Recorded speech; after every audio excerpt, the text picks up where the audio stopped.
Welcome to the Foundation Series, your deep dive into startup compensation with industry leaders from across the startup world. Join me, Matt McFarlane, a people operations leader turned compensation specialist, as we uncover the strategies and practices driving success in tech startups around the world. Hear insights from heads of people, founders, and experts as we explore how to build robust compensation frameworks that not only fuel growth and retention, but do so in the dynamic startup environment that we all know and love.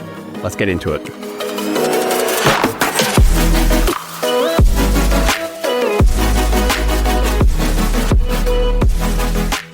All right, well, Shelley, formally, welcome to the Foundation Series. Super stoked to have you here. How are you? It's Monday. How was your weekend?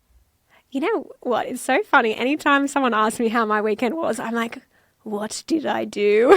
Do you have that? Exact same problem. I don't know what happens between Sunday night and Monday where my memory just gets completely wiped. Yeah, it's a true thing. It's a genuine thing. It's like we're different people. You know what? What's that movie? The TV show, the Apple one? Severance. I go in the elevator and then suddenly I'm a different person, even though I'm sure everyone who listens to this podcast knows that I work from home. So I don't know if it's the doorway or what. Anyway, you remember now? The doorway to walk into your office and you're like, and my brain is wiped. Yeah. I feel really bad for poor Friday afternoon, Matt, who's just like, oh man, it's been a week. And then, it's Monday morning. I feel you. I feel like we're on the same wavelength. But how was your weekend? Do you remember it? You know what? I do, because I actually gave myself a long weekend. Perks of working for yourself. I mean, anyone can do it, but I don't have to ask for permission, which is lovely. I went whale watching on Friday. It was so good. I live in like North Coast, New South Wales, and it's the end of the season here. I don't know if you see them where you are in Newcastle, but yeah, they come in really close. And so we went on a little whale tour and it was amazing. Got to see, jumping out of the water saying good day. We saw dolphins. We saw a hammerhead shark. I didn't realize we had those here. Yeah, super cool. So it was awesome. And then, to be honest, I don't remember what I did the rest of the weekend. It was pretty chill, but memorable Friday at the very least. Yeah. How about you? Yeah, that's amazing. No, I just hung with the kids. I'm pretty sure that's all I did. Went for a beach walk. We're both in coastal towns, so that is a beautiful thing that you can go for a beach walk most weekends. Well, good to hear that we didn't totally have our memories erased by the Monday mornings. Now, I'm pretty sure that my Australian audience are going to be very familiar with who you are. But for those who are outside the country, tell me a little bit about you and your background, your story. How did you get here? And then let's talk about other stuff. Yeah, well, I'm Shelley, and how did I get here? I mean, when people put X, whatever company they work in, on their LinkedIn profile or whatever, and they're like X Canva or X some cool organization, sometimes I think about putting like X HR. But then I'm like, I will never not be a HR person. That's how I feel deep in my soul. So like I've worked in HR roles from starting in an admin role right through to being a head of HR. Was my last role before then starting my own business, and I run a leadership consulting business called Boldside. And I don't know, for me, one of the things that I love, like there's like two reasons I love people and culture. And the first one is like I love seeing organizations thrive and do their best work and have a big impact. And the way that you do that is through people. But then there's like the secret reason. And the secret reason, which I'm just going to tell your beautiful people who listen to this podcast, the secret reason is that I love all the weird stuff about people. And if anyone who works in HR knows, people are weird. Like they're just so weird. And we come to work with all our beautiful quirkiness that we bring, and it becomes this melting pot of like drama and issues and problems. And for me, one thing that I love is like, in my first ever, like really, like probably the best HR team I worked in. And if they listen to this pod, they will know exactly who they are because it was a really good team. We had this People Are Weird like book that we wanted to write of just like all the HR stories. The library. Yeah, and we would collect these stories. And so for me, I say ex-HR because I'm not in the day-to-day of HR anymore. But it is always like such a deep feeling of, I love the role, I love the value that it adds, I love the people in it because they understand, they get it. And so, yeah, that is like the reason I love it, and also my secret reason for loving working in a HR space. Yeah, I love it. I totally agree. I think I used to say it all the time. I have the ex-HR badge as well. And I used to say that people were the best and the worst part of the job. And it's like, you think about people are weird. It could not be more perfect. And yeah, maybe we're going to have to think about publishing a redacted version of that book eventually. Imagine if we made a global one. That'd just be and submissions. any relevance to real life people is purely coincidental. Oh, absolutely. Real or imagined. Yeah, we can put all the disclaimers in there. So good. And so why leadership? What led you down the path you've taken with Boldside? I think the big thing for me was seeing that most HR or people and culture issues, before they come to the people and culture team, they are almost always a leadership issue. And it could be a range of things, like a manager not feeling confident to have a tough conversation, a leader who maybe wasn't aware of the impact that they were having on their team. And so issues would bubble away and they would escalate or they would get worse. And over time, certain things would be tolerated or allowed on teams that maybe weren't helpful or weren't serving the culture that the organisation was trying to create. And they would end up coming through as like a complaint or a grievance or some kind of issue where I was like, oh, if we can solve the upstream issue of leadership capability, we can actually change and transform this organisation. If we can equip leaders to be able to deal with challenges early, but also to be able to set their teams up to thrive, to do their best work, to be well, to be healthy, all of those things, what an impact we can have.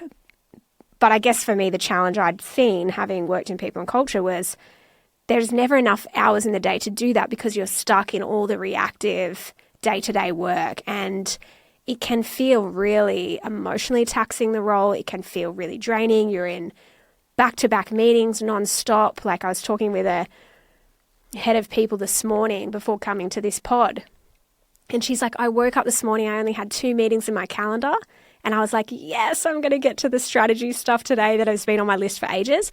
And she's like, by the time I got into the office at 9:15, it was completely back-to-back booked. And I think about that being just such a regular thing for so many people in our industry. And so I'd love to help people and culture teams get out of the reactive and into the strategic. And I think the way to do it is by developing great leaders. Love it. I love it as a mission, love it as a North Star. I mean, I'm as you're speaking, I'm like thinking of all of the examples in my own career of like different leaders I've had and where like, maybe poor leadership has led to the outcomes that I've had in those sorts of companies where I've had great leaders. How much do you think, well, no, actually, let me say, like, I often reflect on the bad leaders as like being lessons as well. Do you sort of spend a lot of time in the work that you do, like helping reflect on, people who have maybe been poor leaders themselves, and like help them use that as an exercise to their own development? Yeah, well, we do both. So we ask people to think about the best person you've ever worked for, the best leader you've ever worked for, and try to distill what are all the little subtle things they did that made them great. Because usually it's not in the big things. Like people always think, Matt, about it's the big sexy stuff where they get up and they do this really great speech to all staff or whatever. But it's like, no, it's actually the little things. What are the tiny little things that manager did that made you really love working for them? And then let's flip it. So invert that thinking and go, okay, think about the worst leader you've ever worked for, or maybe not even the worst, maybe like someone who you just thought was like mediocre, because sometimes that can be even helpful to kind of distill that down. What are the little things that they did that undermined their success? So if you can distill down, what are the small things that undermined their effectiveness as a leader, and how do I avoid them? And then how do I actually do more of those little disciplines or habits or behaviors that successful leader did?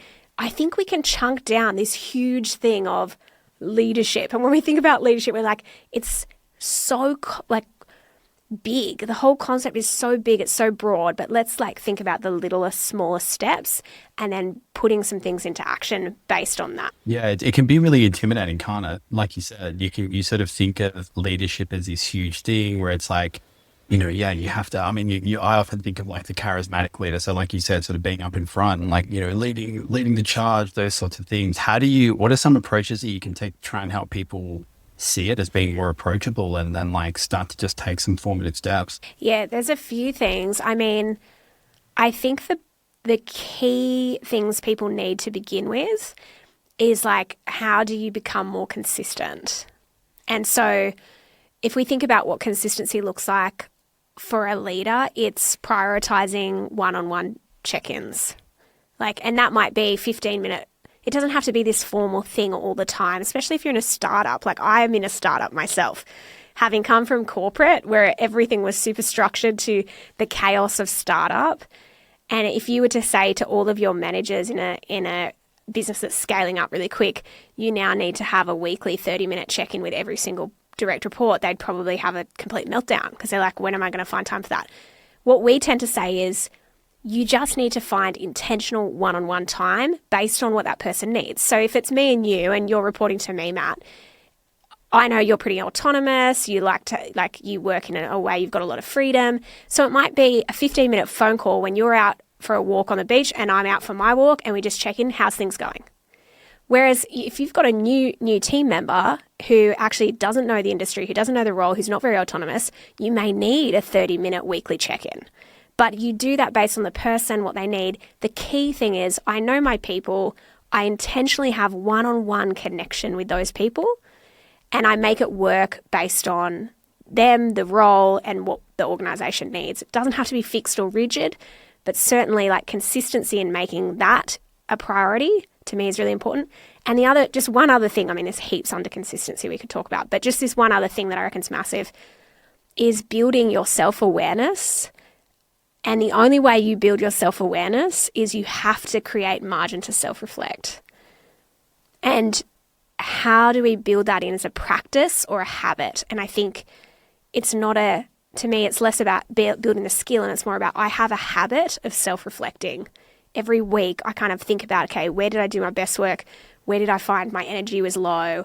And if you can help your leaders to do that, it can be really helpful. I love that topic, and I'm keen to dive in a little bit deeper on that because I've always been really curious about this whole concept of like how do we evaluate leaders internally and like how do we know when our leaders are doing great? They're such a pivotal role and they have such a huge impact. I mean, there's not, we've got those sayings, people don't leave companies, they leave leaders for a reason. I don't think it's the only reason, but what are some great ways that companies can try to introduce these sorts of mechanisms without it? Like, I mean, we mentioned before, it's intimidating, right? Like, and I, again, self-reflection, I've definitely been in that mindset before where as a leader, I didn't think it was safe for me to ever sort of talk about or ask about areas for me to be better. Because I think like there's often this, and certainly again, my experience is that it's like when you're a leader, you have to be sort of confident and, you know what you're doing and seem to have all the answers and all those sorts of things. How do you try to break that down and create the space for people to actually like seek feedback and yeah, just get better? I've got ideas, but before I do, can I just follow up? What was it about that environment that made you feel like you weren't safe to say, these are the areas I'm struggling with, or this is the thing I want to develop in? I think it's like, probably a couple of things. Like I've definitely had leaders where that I think was the impression that I got from that experience. Like they weren't good at role modeling that kind of vulnerability. And then I think just generally like the baggage that you collect along your career as well. Like, there's always everyone come from that employee left and they're just like, oh my God, like I really question my abilities here. And so I think some of those things can definitely impact. And it took really intentional, like great leadership to try and undo some of that where I was actually a lot more comfortable. And I've got a million stories that I can share around like, for example, stifling or feeling like I was stifling junior employees because I didn't want to be seen to be, have someone who was as competent as me. Those sorts of things are definitely like challenges that I've grappled with as well. But it's like, how do you undo that when like, especially new employees, like everyone comes with their own baggage? Because I think there's your culture and then there's the baggage that people come from other cultures as well. How do you start to just, create this space for that, do you think? Yeah, it is a really good question. I think the first step is it goes back to what you said up front, like, what does a good leader look like? And so people need to know first and foremost what makes a great leader. And if we don't know that, we can't actually become it. It's like, it'd be like, hey, go and present to this group and do a really great job of public speaking. Well, if you've never listened to anyone public speak well, how do you know what good looks like? Like, if you've never actually experienced that, you don't have a reference point for what great looks like. And in the same way, it's really interesting. My friend is a teacher in a local primary school, and she says they do this thing when they're doing their kind of reflection as professional development for teachers. It's called WAGOLL. Have you ever heard of it? Never heard of it. So WAGOLL, she was like, oh, I got WAGOLLed today. And I was like, what is that? Like, explain yourself. Like, WAGOLLed. So it's W-A, I'm writing it down because it's helping me think. W-A-G-O-L-L, WAGOLL. And then they're like, they go WAGOLLed if this happened to you. Gotcha. And it stands for what a good one looks like. And what they do when they're teaching kids is, if you see something, let's say you're having to write a short story, a creative story, they'll put up what a good one looks like. And then I'm like, okay, I have a reference point, what good looks like. And then they'll put up one that's like what a bad one looks like. Now, there's no, like, it's not about shaming anyone, but they just give kids these examples of like, anyway, so then when they do their teacher professional development, if a teacher's done an amazing job and got a particular outcome with a class, they'll actually put that, here's what Sophie, this amazing teacher who's one of my really good friends, did. And this is what a good one looks like when you're a teacher. Like, this is what it looks like. She's done X, Y, Z. This is the outcomes this is what it meant for her students. And let's all test this out in our next lesson or next class. And I think the simplicity of that, and I sometimes come back to like learning for kids. There's so much simplicity in the way that they do things. And so I kind of feel like in leadership, we need those two versions. What does a good one look like? And how do we aim for that? But if we're not getting taught what great leadership looks like, then we learn by osmosis. And unfortunately for many people, and I know your listeners will relate, they're listening right now and they're like, I've got so many wobbled what a bad one looks like. Like, I've got so many of those examples, but I don't often see great leaders. And so then who do we have to learn from? And this is where education and learning and development become super crucial. And it doesn't need to be formal classroom style, although there is that.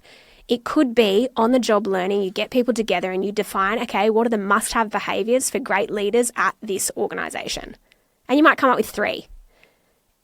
You might come up with 5. Whatever those behaviours are, you say, this is what great leadership looks like here.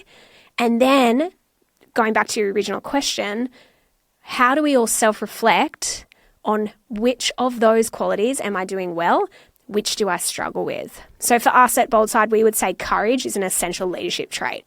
Like, if you're going to lead, you have to be courageous. You have to have tough conversations. You have to make hard calls.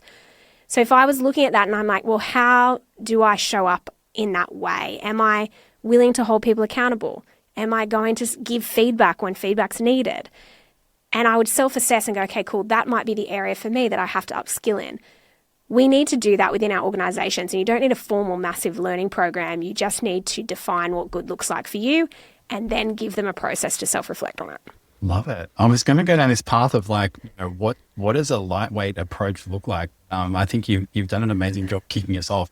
Where do companies go then from there? Like, if they've got these kind of like North Star behaviors, they've got this great idea of like what, the kind of leadership behaviors they're looking for are. You mentioned before there's like a kind of, a one-on-one model or a framework that you touched on as well. What are the other kind of key things that come to mind when you think about like, what's something that could just get you started, that could just help start to embed some of these behaviors and, would already be leaps and bounds ahead of either most organizations or having nothing, or what does that look like for you? Okay. So if we step it out, like step 1, you've got to define what good looks like. So we've established that. And let's say you come up with 3 behaviors or skills we need to see with our leaders. It might be courage, it might be consistency, and it might be care. So like high care factor for people and for the organisation. We have courageous conversations. And I can't remember the other one because I was making it up on the fly.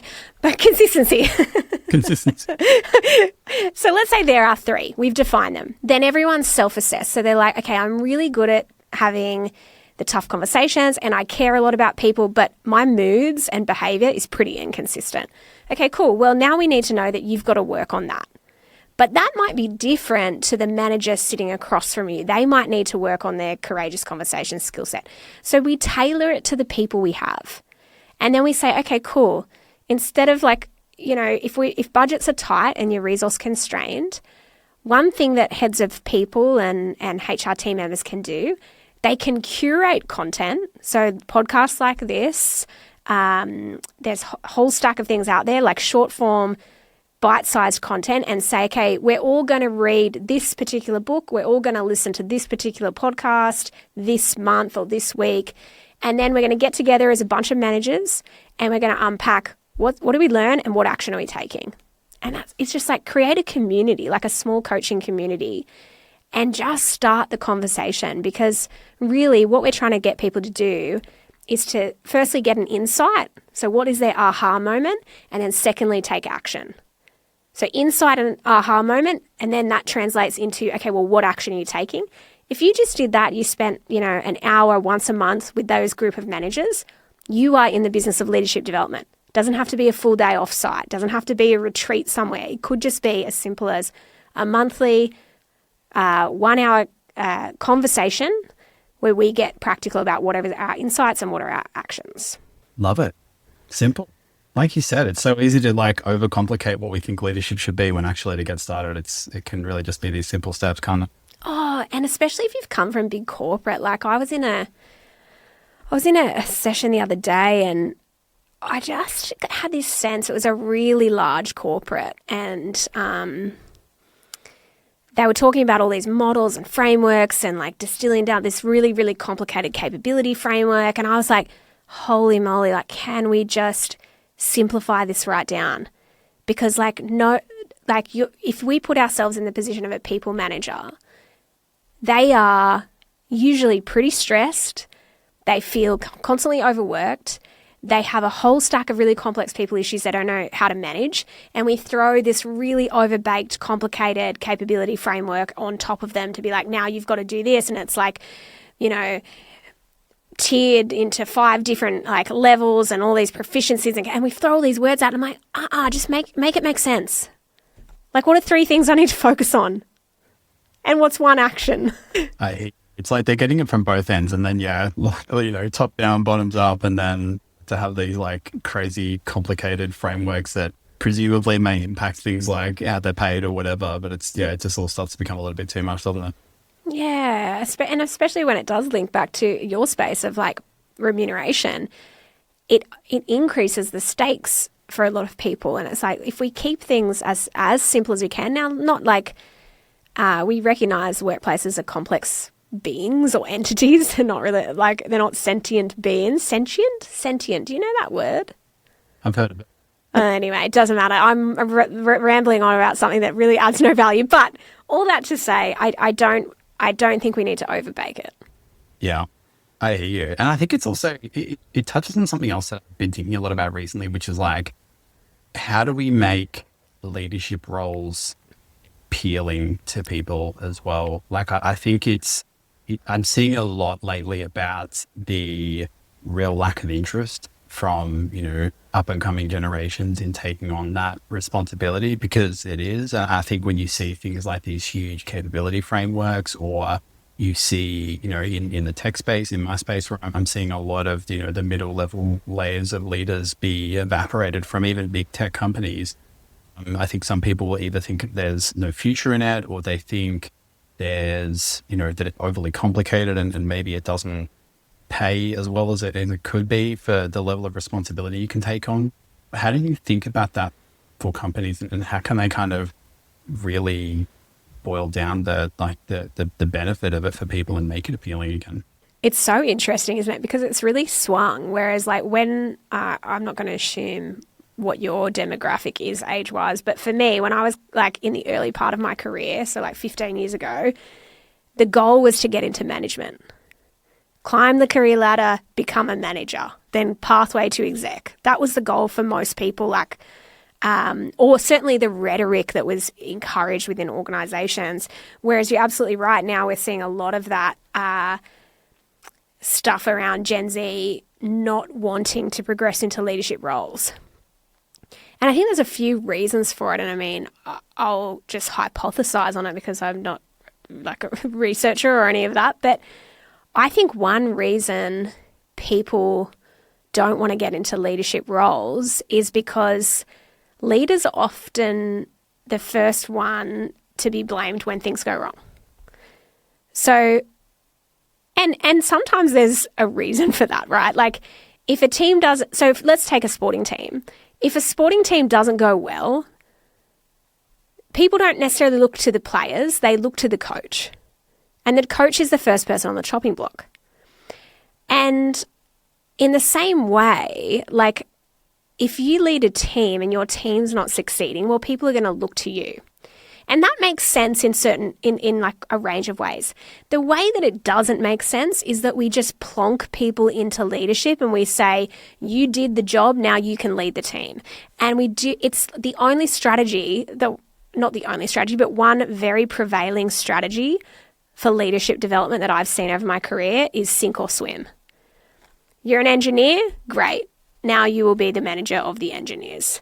Well, not great, because leadership, like anything, is a skill and people need a chance to develop. And so I think that's one reason. If you're looking at your leader and you're going, okay, they didn't get the support they needed, they didn't get trained, they didn't get developed, there was no clear what a good one looks like. So they're like fumbling around trying to figure it out on the job with 5 to 8 people.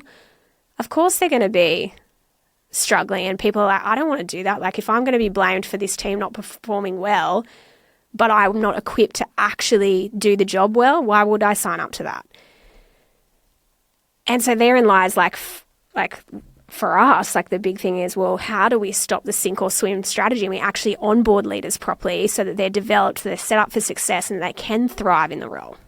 Yeah, it's not a great employer brand for anyone else in the organization either when they see someone who's maybe newly installed as a leader and just see them totally unsupported, fumble, like not sure how to do their jobs effectively, those sorts of things. Not to mention there's probably a lot of resentment around like, well, I don't know, like did they even want this job? Did they just do it for the money as well? Were they just rewarded for being a great individual contributor? Like was the actual criteria around how that person became a leader effective as well? Like there's a lot of baggage there, there's a lot of brand issue there, I think, as well internally, if you're trying to bring people into those sorts of roles.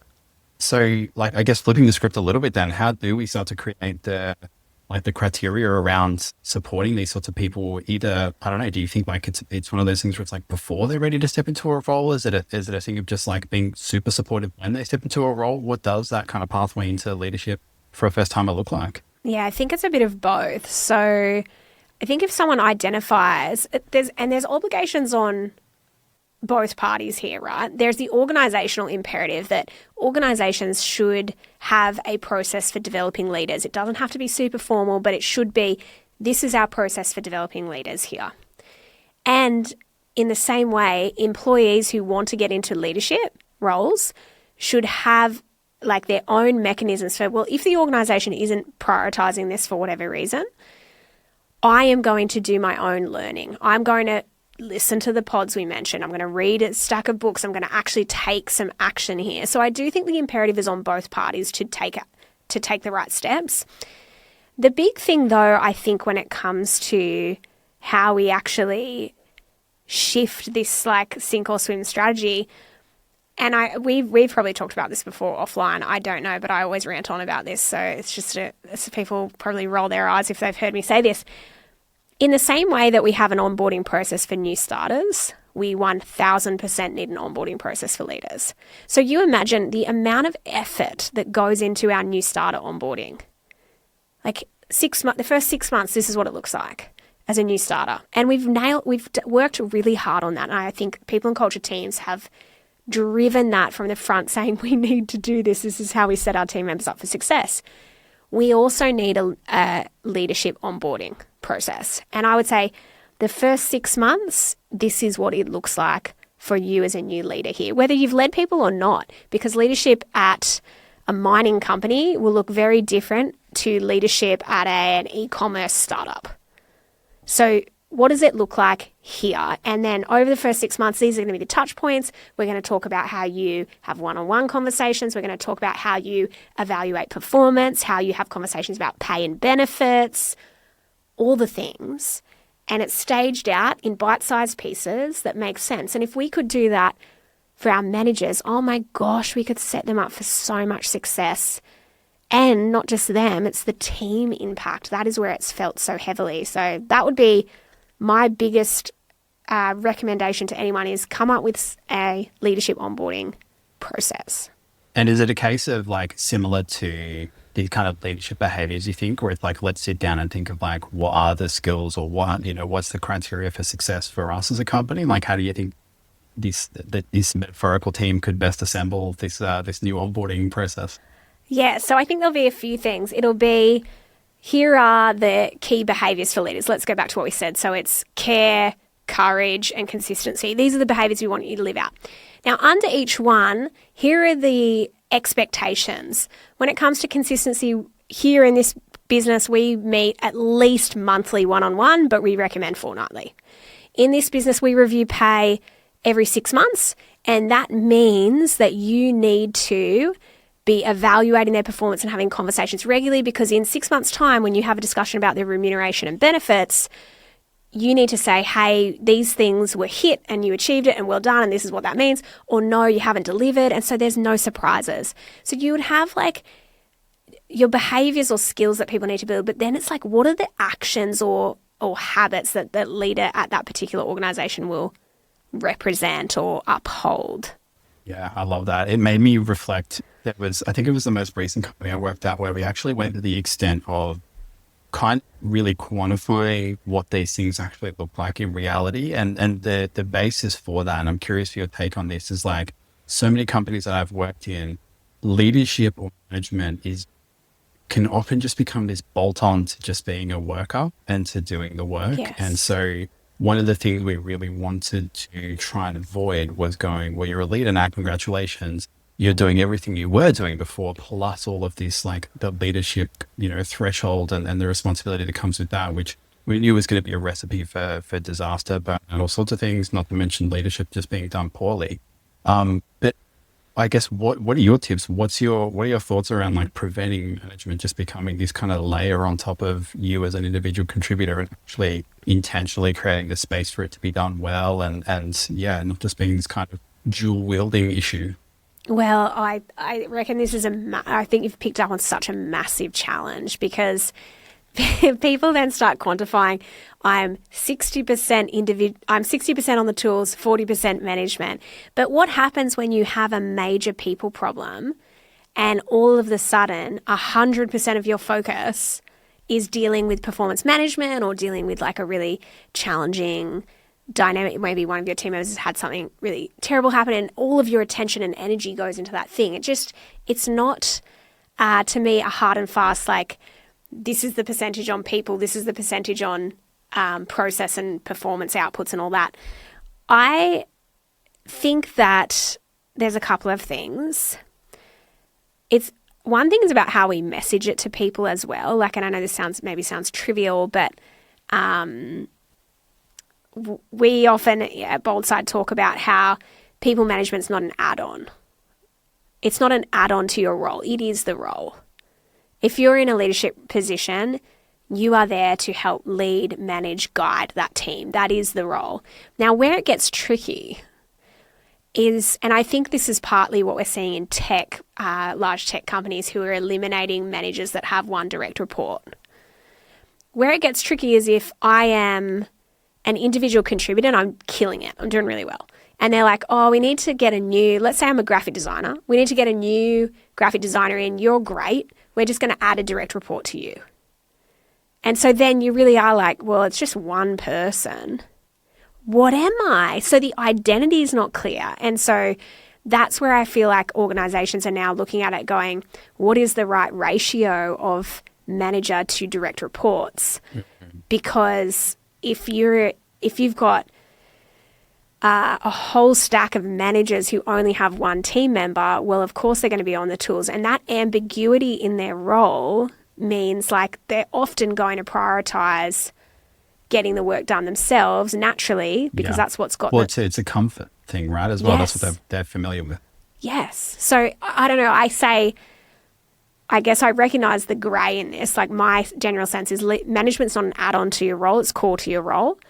But then when you have those like anomaly cases where you've got one direct report, that can be a really challenging message because you're like, well, I still have to deliver all of my work that I was previously doing in 5 days, plus I've now got this one person to manage.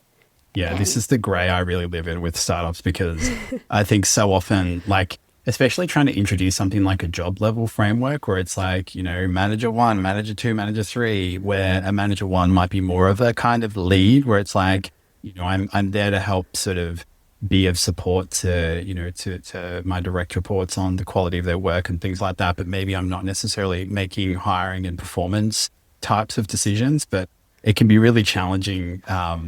Yeah, just like, you know, how do you quantify the sort of minimum and maximum, or should you even be doing that? You know, the ratios of how few or how many direct reports you should have and like what that means for you on a day-to-day basis. And there's a lot of research around the maximum span of control, right? Like that on average, if you get over, if you're a manager and you have more than 8 direct reports, 8 people you manage, you're getting to the research will say you're getting to the upper limit of what you can really add value, and contribute and create a humming team. But there's not really I haven't seen a lot of content or ideas put forward around, well, is it worth having a team with only a manager who has one direct report? And I would probably argue the ideal scenario is if you've got people managers, they should have between 5 to 8 direct reports on average, or 4 to 8, somewhere in that ballpark, because it means that they can actually invest in their management, not have the split focus of I'm on the tools plus I'm trying to do this other thing, and they feel like they're competing. But again, this is all preference. There's nothing to back it up. It's just more my personal preference. Yeah, and it's like, do you give that person one direct report, or do you lift them up a level and make their manager have 9 direct reports now, and suddenly which you're between a rock and a hard place, right? So it's let's acknowledge the murkiness of most companies. Yes. Yeah, especially in an ideal world, startups, especially in startups, because it's it's all happening so fast. Yeah, it's just 100%. It's such a challenge. Speaking of which, an area that I really want to dive into, and I think we sort of touched on this as a bit of a skill build when it comes to leaders, is having these difficult conversations, and I think none more so than the topic that I deal with on a daily basis, which is pay. One of the reasons I love it is that it's so analytical, but it's also very emotive and emotional and all these sorts of things. Any tips or any kind of thoughts around how to help leaders tackle what can be, and it doesn't even have to be pay as a topic, but just I find pay tends to be one of those things where it's one of those conversations that I like to think of as a boil over topic. It's one of those things where it's people kind of quietly buy the issues, and they mount and mount and mount, and suddenly they're like, I can't take this anymore and I need to talk about it. But by that point, they're angry, they're upset, they're whatever. Whereas for the manager, depending on the relationship they have with them, this could be the first time they're hearing about it, and they get sort of confronted by their employee with the cost of living and how to pay increase, and how do I, you haven't talked to me about, how to get a promotion, and all these sorts of things suddenly catch up and happen in this one conversation. How do you think leaders or, teams can be equipping leaders to have these sorts of conversations? Yeah, I would see pay as one of those volcano topics where it just lies dormant for ages and it's just bubbling. And unless leaders kind of proactively and preemptively engaging in conversations around that, it tends to only come up in a way that you think, oh my gosh, what's been going on? Why haven't we had conversations about this earlier? Exactly to your point. And so it can lie dormant and then feel when it is raised, it can feel a little bit heated. And when I say heated, I more mean feels like it's come out of left field. And so couple of things we would recommend. I might do this from both sides of the coin. So let's think about what a manager can do when it comes to pay and creating really transparent, healthy conversations around it. And then let's think about what the employee can do or the team member can do. So if you're a manager, any spicy topic of conversation, pay is going to be one, promotions is going to be another, anything like around that could be have those emotional responses to, you just preempt them. Preempt that we're going to need to have conversations. And so you would say to your team, hey, I just want to let you know, here's the way we do pay here. Every 6 months, we're going to have a conversation. We're going to review how you've been performing, how's the business been performing, because that matters for pay rises. And we're going to be talking about what that means for you and your remuneration. And so at this point in the year, this is when that happens. So you're not left waiting, because I think in small organizations, if I don't know when that's happening, I just think they don't care, they're not aware, all of those things. And it's like, just preempt it. So preempt the pay conversation if you're in a manager role, in the same way that you might say, hey, we're going to have every quarter, we're going to chat about your career development. And we're going to have an actual conversation, not about your day-to-day work. What do you want to do in your career? What are your goals and how can I help you? And if I am strategic in scheduling that in over the year calendar, oh my gosh, I'm front loading so much of the work and I'm minimizing the explosion of, oh my gosh, my manager has completely forgotten about me. They don't care, this, that, and the other. So preempt it if you're in a management role and then schedule it in advance. I feel like Oh no, I think as you're saying it, I'm like, yes, because it just really lowers the barrier to entry to even have that conversation, because it's like, oh, we've talked about pay before. Like we've talked about it, even if it was 6 months ago. So it's not this kind of novel thing. And especially when you've come into an organization where you may have had a very different relationship with pay and your manager and that sort of dynamic previously, it just means that it's we've talked about it. It's not this big thing. It's not a taboo issue. So maybe if they've mentioned to me before how pay works, I can just say, hey, this stuff's on my mind. How do we navigate it before it turns into this volcano explosion thing? Well, and then it's so helpful, because it actually means that it doesn't mean you're promising a pay increase. Yeah. Unless it's an award minimum requirement, please, people. Yeah, but please do that, though. Please do that. Yeah, because that's advice. Absolutely a legal requirement. But let's say they're above award and you're like, it doesn't mean you're making any promises, but what you are promising is we will have a conversation and these are the things that we'll be talking about, how you've gone, your cultural contribution, this, and you just, the less ambiguity around a conversation that feels contentious, the better that conversation will go. So take the feeling of this is an elephant in the room out of it and go, okay, this is how we do things here.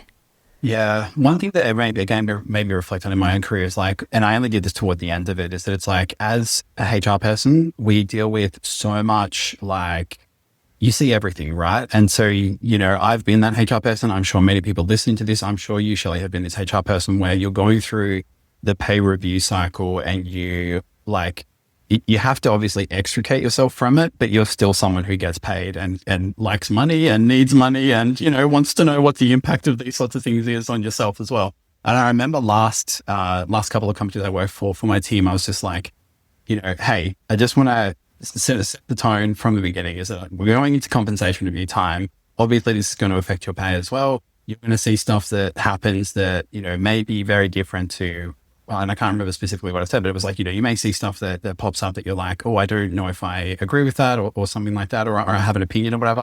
Please raise it with me. Let's have a conversation about it. I want to just, again, make it clear that I know that these awkward moments happen with yourself and your pay, and I can reflect on a million of them, including a former boss who told me what my pay was by opening up my pay review outcome by opening up the letter on her screen on her computer in front of me, and then just sort of swung around the chair and was oh, that's your pay increase. And I was just so caught off guard by it, because it wasn't even a pay outcome. It wasn't even what the conversation was about. And I was just anyway, so I've had a million of those. It's a grand reveal. And yes. This is something I've prepared earlier. Oh my God. There's so many reflections, so many learnings, but I think I just went into it just going I know weird shit happens when it comes to pay and it comes to how we ourselves as HR people experience that. But it's like, you're a human. You obviously, have your own hopes, dreams, and desires around pay as well. So like, let's make sure we're talking about it throughout this process. And yeah, it just made it a much simpler thing. And they were kind of like, oh, cool. Like, thanks. It's less of a huge thing for me to have to carry through the process. Yeah, it takes some of the fear out of it too. And if you're able, I love how you said to your team, hey, like this, like you'll have some awkward stuff come up, just raise it. Because by preempting that, you're saying this is safe. It's safe to have a discussion around this. I'm not going to be surprised. What will surprise me if you hold on to it for 12 months and don't tell me. Let's have the conversations as we need. I think going back to what can an employee do. So we know what a leader can do. They can preempt. They can get organized and plan out in like moments throughout the year to have these conversations around pay. If you're an employee and you think, oh, this is not the case in my organisation, we're not having conversations regularly, one thing you might be able to say, especially if you've come from an organisation that's done it well, is you could say, hey, at my last organisation, we had like these timelines for performance, remuneration, and career development reviews. Is that something that we do here? And if so, I'd love to be able to plan and prepare for those types of conversations. Is that something we would be able to do, or do you already have that kind of mapped out? Because often a manager has this stuff in their mind, they just haven't communicated it. And if you can raise the question in a way that feels like, hey, this has been my experience in the past, what do you reckon? And also say, I'd love to be able to prepare for that in a way that is helpful to you as a manager. It can be such a nice conversation versus the like awkwardness of waiting. I need a pay increase. Yeah. Yeah. Or just hoping that they're going to bring it up and they're not mind readers. Like they don't know. Perfect. It's one of those, what was I going to say? It's like, I think so often you can feel really on the spot as a leader and probably as an employee as well, because it's like, again, you've probably been thinking about this thing for days and days and days. And I know if it was me, like I would overthink it and then I'd say the thing that I thought I was going to say and then I totally fumble it and then I get upset at myself and now I'm just like a hot mess. And so yeah, there's all these like things that get in the way, but it's like by being upfront and saying, hey, here's kind of where I'm at, even if it's a part of the career conversation, here's the kind of vision that I have for myself and where I want to be at, let's talk about the steps to get there from today, rather than me being at a point where I'm deeply ready for it and feel like I'm deserving of it, but the business hasn't been along the journey with me and the manager's maybe feeling a little bit blindsided. Yes. And I think that's a really good call out there around giving people the time horizon you're working towards and giving that early. So if you're like, in the next 2 years, I'd love to be here when it comes to my role and my remuneration and whatever in my skill level, do you reckon we could have a conversation about what that could look like here? And then you're not, I think you're absolutely right. You're not just hitting them with it when you're like desperately needing it to move up or whatever. Amazing. What a toolkit. The last thing that I was so deeply keen to chat with you about in this session was like, there's leadership, and then there's, I think, like leadership as a head of people, as a HR professional, HR leader. And I'm always really curious about this topic because I think it's something that I've certainly grappled with in my career. I think it is a general sort of thing, is that it's like we deal with such a broad remit. And, I now, I've got, myself, I've gone from this sort of people operations generalist remit to now I focus on comp. And even then I don't always feel necessarily like confident and influential sometimes around this very, very important topic. But it's this general sense of like, how do we build confidence and influence as a people leader? And it doesn't even have to be HR people in general. I just know that it's felt there at that level.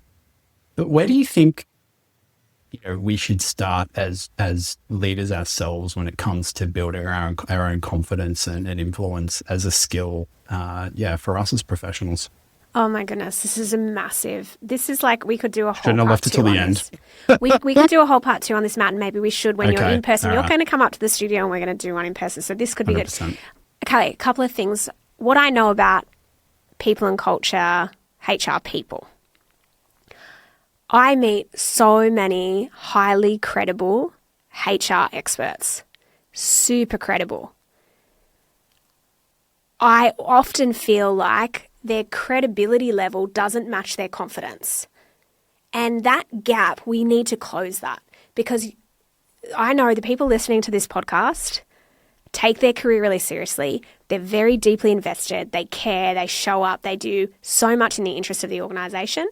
And maybe they feel like I'm very credible, but my confidence doesn't match the credibility level. So here's, I guess, a bit of a like very quick framework we use to help HR experts build their influence, because I think this is a gap. And this has certainly been something I've struggled with for a long time and had to work really hard to build what I would say is my influence in HR versus my credibility. There's 3 questions I want you to answer. And the first one is people. So who do you serve? And people get annoyed at that service language. I love it. I think it helps. So for me, I'm like, okay, who do I serve in my business? Well, we work with HR leaders. They're the people we speak to. They're the people that we're here to support. You need to work out who that is. Now, if you're in a HR role, it'll be executive, it'll be line managers, it could be founders. You need to get clear on, okay, who do I serve and what do they care about? Answer those first 2 questions. Step 2, then I need you to think about presence. And presence is where your influence is built. And it'll look different based on your personality. So my presence, and I won't speak for you, Matt, but it'd be nice to see what you would say about you. My presence is I am real, I am sometimes cheeky, and I think I like to keep things simple. That's kind of like how I show up. If you were to describe your presence, like if someone was to say, okay, this is Matt's vibe, this is how he shows up, what is that for you? Yeah, I mean, the way you described it really resonated, but I think for me, it's like, I like to make things really digestible and easy to understand. There definitely has to be that sense of humor, so the cheekiness resonates. And what else? I mean, I think just like just being credible, like, being seen to sort of know what I'm talking about and having a deep sort of intimacy with the problem, I think. Yeah, and I would say you're smart without being condescending. Like, how some people are really, really smart, but sometimes they can make things overly complex or they can feel condescending. The way you communicate is you keep things simple. There is a level of intelligence in what you put out there into the world, but there is still that humility that comes with it. And I think that becomes really relatable. And that's probably another word I would use for you if I was to describe your presence, is relatable. And so if I think about that, okay, for your listeners, they need to think about, okay, what is, like, when I think about my presence, how do I want to be? Like, how do I want to show up? The other thing I want you to add into this bucket of presence is, how can I actively listen? So having a good presence in let's say a meeting, is being a great active listener, asking really good questions and being able to play back to someone the problem you've heard or what you've understood from them. People who have great presence, they do those things. And then the last one is problems. And you've already alluded to this, deeply understanding the problem. And gosh, there's so many problems when it comes to compensation and pay. And so I'm going to say people. I was like, there's a lot in compensation. Yeah, but I was thinking about your industry and I'm like, there's so many problems there. Like complex, messy problems, anomalies everywhere. But if we think about this, so we go, okay, who do I serve? People. Who are they? What are they interested in? What do they care about? What is my presence when I show up to meetings? How do I make sure I listen, I deeply understand, I ask curious questions, and also at the same time show up as me, whoever you are, like your unique personality, that's your presence. And the last one is problems. What is the problem that you solve that is specific to you? Because like, you have found your niche, your superpower, Matt, which is compensation and helping startups figure that whole messy landscape out. You know deeply that problem, you've been able to solve it. Most of us can have a go-to problem that we solve where we're like, oh, Jack is that person for that specific thing. Be it talent acquisition, be it whatever kind of range of things that you want to be known for. Become really good at solving problems, and that builds your influence. So don't just think about my technical credibility. Think about, okay, who are the people that I serve? What is the presence I want to show up with? And how do I get really good at solving specific problems? And if you can do that, you will build your influence. And I would love to see more people in culture pros being more influential in organizations. Yeah, so would I see so many incredible people, like you said, and I think it's it's a hard gig, and I think people know it. And so I think they should absolutely be displaying the credibility that they absolutely already have. So that's an amazing framework. And I am absolutely going to write down the 1,000 questions that I have going through my head for our part 2. This can be a nice little tease for what will inevitably be another conversation. And I think lots of our listeners on This Is Work will really want to dig into pay. Everyone always wants to talk about pay because they're like, I don't get to talk about it as much in my organization, so I need to listen to someone talking on a podcast about it where I can take lots of notes. We can do half and half, one on building influence, one on pay, but it's all the trickiest of topics. This has been amazing. Thank you so much for your time. We're coming out to anything I didn't cover, anything that you think is like, gosh, I wish we had some, one little tip or one, space for one more thing that people need to know when it comes to leadership. I think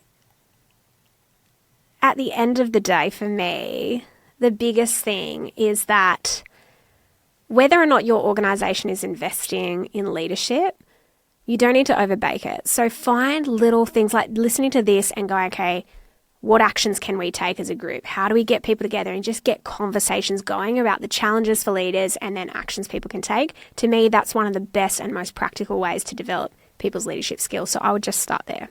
Doesn't have to be as hard as we make it out in our heads, does it? No, definitely not. Amazing. Shelley, thank you so much for your time. Thanks for jumping on the pod. This has been incredible. And we're going to have to, create the suspense for part 2. Part 2, and it's a while away because you're going on a big overseas extended trip. 100% am, which I cannot wait for. But when I get back, I'll be ready. I'll be all like zen and we can talk about pay and then I'll be... No, I'm sure I'll still be zen and I will be jealous. Perfect. Amazing. Well, thank you again for joining us and have an amazing rest of your week. Thanks, Matt. Thanks for joining us on another edition of the Foundation Series. Make sure to head over to our website to subscribe to the Foundation Series for monthly editions featuring future interviews on startup compensation. In each edition, we'll explore the different strategies, trends, and challenges faced by startups around the world. If you have a burning topic you'd like me to cover or a standout guest that you want to hear from, drop me an email so I can dive deeper into the compensation topics that matter most to you. Join me next time as we continue to uncover the strategies and practices driving success in global tech startups around the world. Thanks for listening.